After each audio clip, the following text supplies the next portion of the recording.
then he concludes that it wouldn't be proper for him to assert categorically, only this is true, anything else is wrong.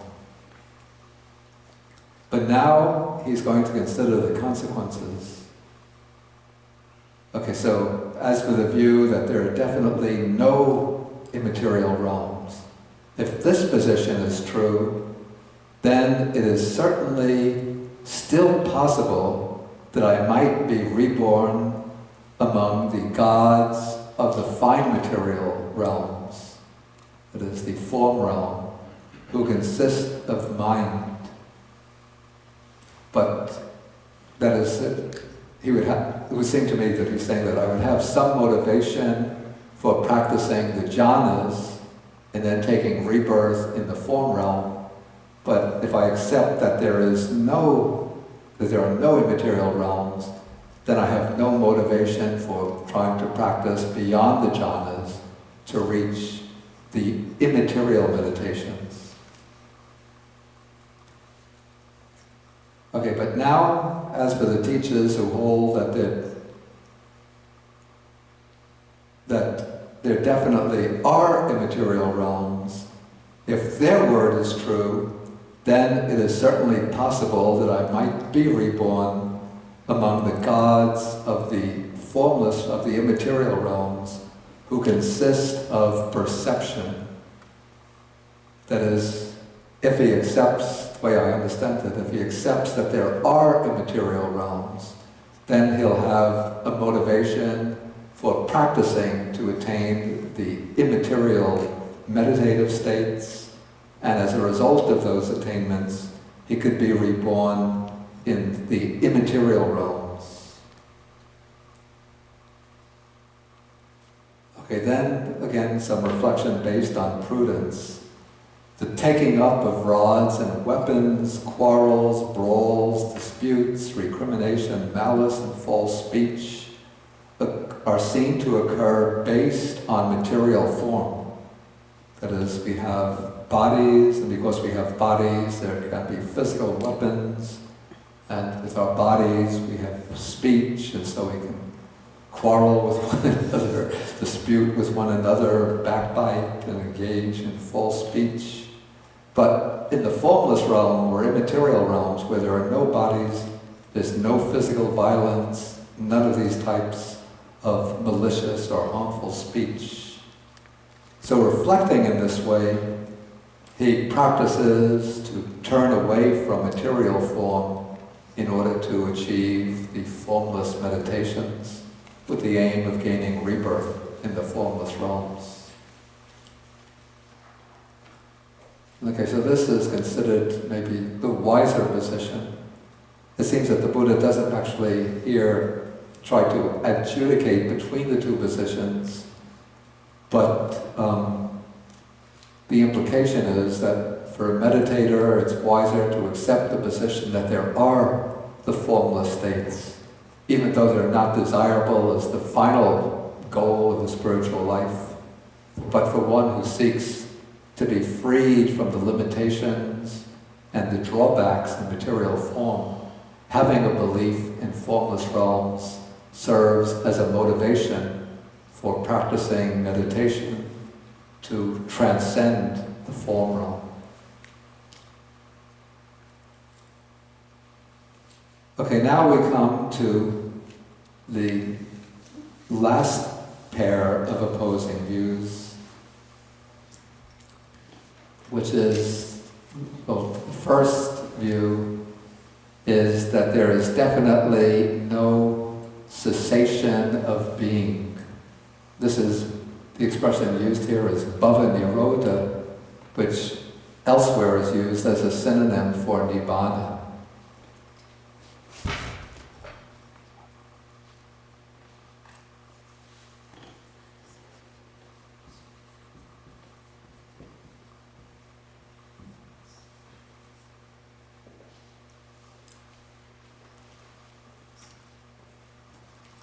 I actually don't particularly like the word being as a translation for bhava. I picked that up. That was actually used by Bhikkhu Nyanamoli, and I kept it within his translation. But I think being, those who come from a Western philosophical tradition, being suggests the totality of existence, or existence as opposed to non-existence, whereas the word bhava has a more specific meaning in Indian spirituality. Bhava means, the way I understand it, a concrete state of individual existence. A state that will begin with birth or with conception and continue to death. So that is a bhava. So we could say that bhava expresses the individual states of individual existence within the beginningless process of samsara. And so the cessation of this continuity of individual existence is liberation from samsara, or nibbana.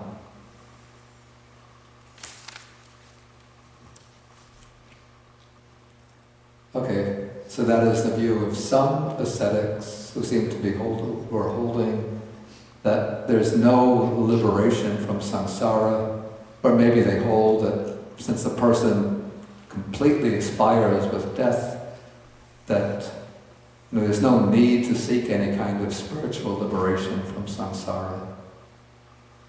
Okay, the opposite view is the view held by those teachers who say there definitely is a cessation of being, a cessation of existence. Okay, so now the wise person reflects thus.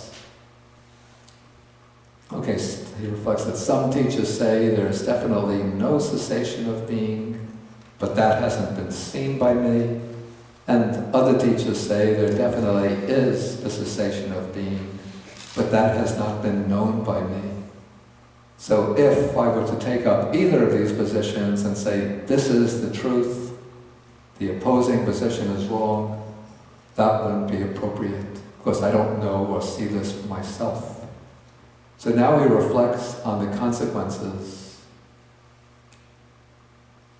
That as to those teachers who say there definitely is no cessation of being, if their word is true, then it is certainly possible that I might reappear among the devas or gods of the immaterial realms. Reasoning is not completely clear to me. Maybe we'll come back to that. Let's just continue and see how it unfolds. But as to the ascetics or the teachers who hold that there definitely is a cessation of being, if their word is true, then it is possible that here and now I might attain final nibbana.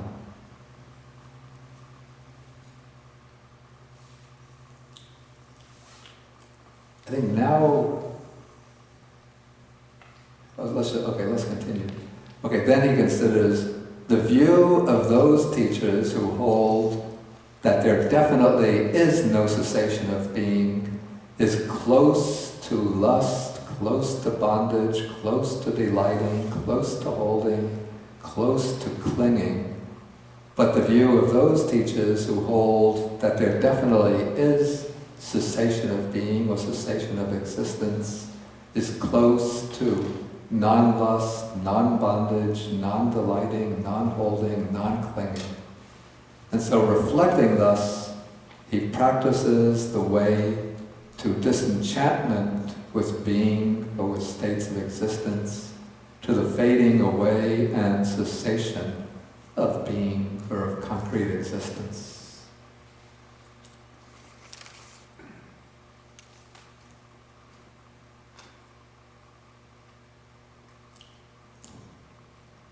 Okay, now sort of the way I would understand this, the teachers in the first category who say that there's definitely no cessation of existence might be those who have attained the formless meditations, like the sphere of infinite space, sphere of infinite consciousness, sphere of nothingness, sphere of neither perception or non-perception. and then say that this is the final goal of the spiritual life. That when you arise in this state, you remain there for eternity, and that is the goal, the state of final peace, the state of complete bliss, the ultimate goal of striving. And so if one accepts that way of thinking or that doctrine, then one will have a motivation for practicing the formless meditations in order to be reborn into one of those realms, the formless realms, with the idea that that is the ultimate liberation, the supreme goal of the spiritual life. This basically was the position of many of the thinkers in the fold of Brahmanism. Like if you look in the Upanishads, the descriptions of the state of Brahman, thus the infinite, the all-embracing, the all-inclusive, the boundless, the immeasurable, all seem very close to descriptions of the formless meditations in Buddhism. Okay, but so if one denies the cessation of existence, but one takes that state of infinite consciousness or nothingness to be the final goal, then one will be inspired to attain that. But the Buddha says, on reflection, one sees that underlying that view and that aspiration, there is a subtle kind of lust or clinging, a subtle craving, a kind of delight and bondage. But the alternative view, the view that there is a cessation, a complete cessation of conditioned existence.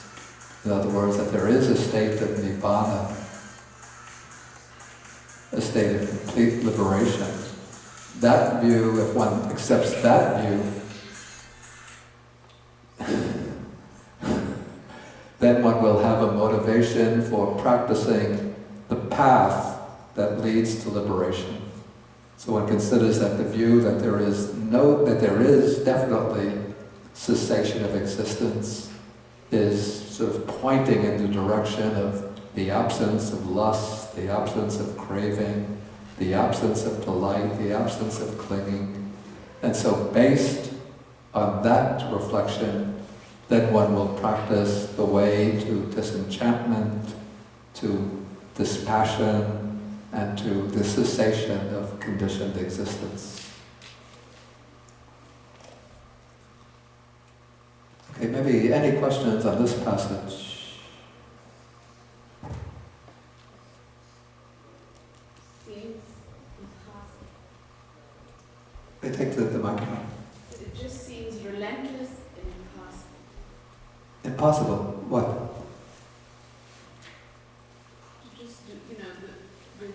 When I hear this or when I read this, knowing that I'm at the bottom end of the spectrum. Put the microphone. Knowing that I'm at the bottom end of the spectrum, it just seems so colossal. No, you should never think in that way, but always think that... And it seems endless because we're so, there's so many things that one, it's not just the attachment to life, but it's also incredible discipline. Incredible. Discipline.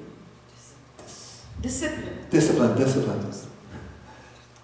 I think it's always good to think just in terms of taking little steps and progressing bit by bit. That's why it seems that it's colossal. Yeah, but I don't think... endless. if one looks from the foothills up at a mountain, one thinks I can never climb that mountain, but if one just doesn't look at the top and just starts walking up, supplied with all the provisions one needs, and just goes at one's own natural pace, eventually one will get to the top. That's the assurance in Buddhism.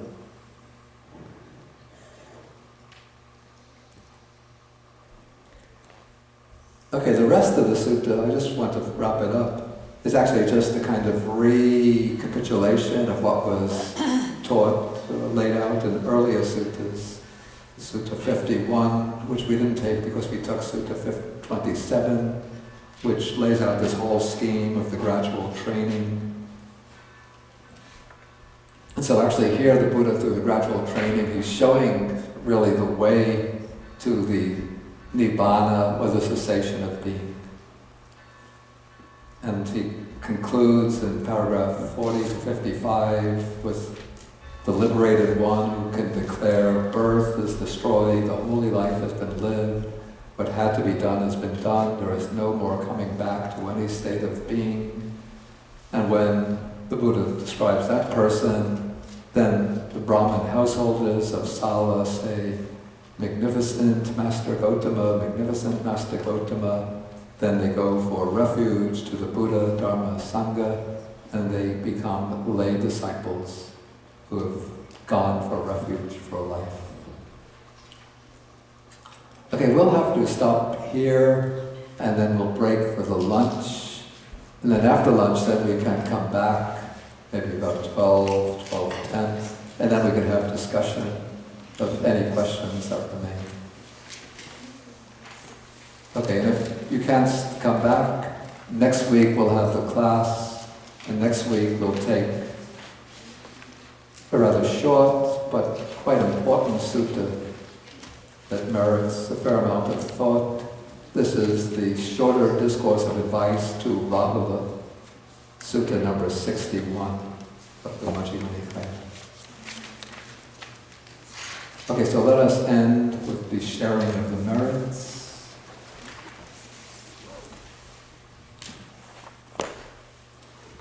Okay, so we share the merits with the devas, the bhutas, the fair spirits, the nagas. Don't say, a wise man reflects, if there are devas, if there are nagas, if there are fair spirits, then the merit that I transfer will go to them. If there are no devas, no nagas, no fair spirits, still I'm developing a wholesome state of mind. Okay, so we share the merits. Akasata bhumata devanaga mahitika punyantang anumoditva chiram rakantu sasana.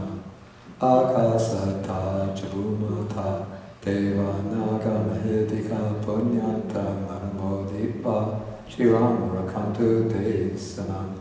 Akasata chumata devanaga mahitika punyantang anumoditva chiram rakantu mang param etavatacha mehi sampadam punya sampadam sabbe devanumodamtu sabasapati siddhya etavatacha mehi sampadam punya sampadam sabbe bhutanumodamtu Sabasapati siddhya etavatacha mehi sampadam punya sampadam sabbe satanumodhantu sabasapati siddhya bhavagupadaya vijetato etantare satakaya papana rupya rupicha sanya sanino dukkha pamuchantu Pusantu Vibhuti.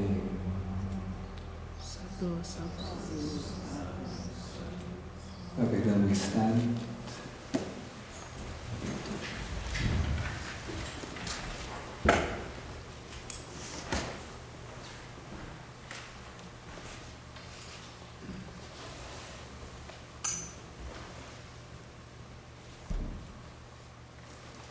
We do 3 bows to the Buddha.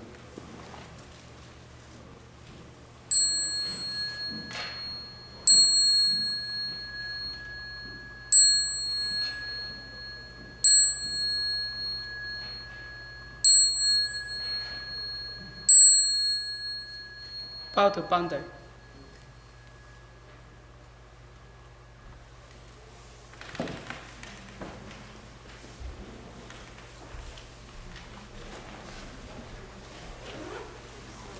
You bought the sweater. Yeah, I did go to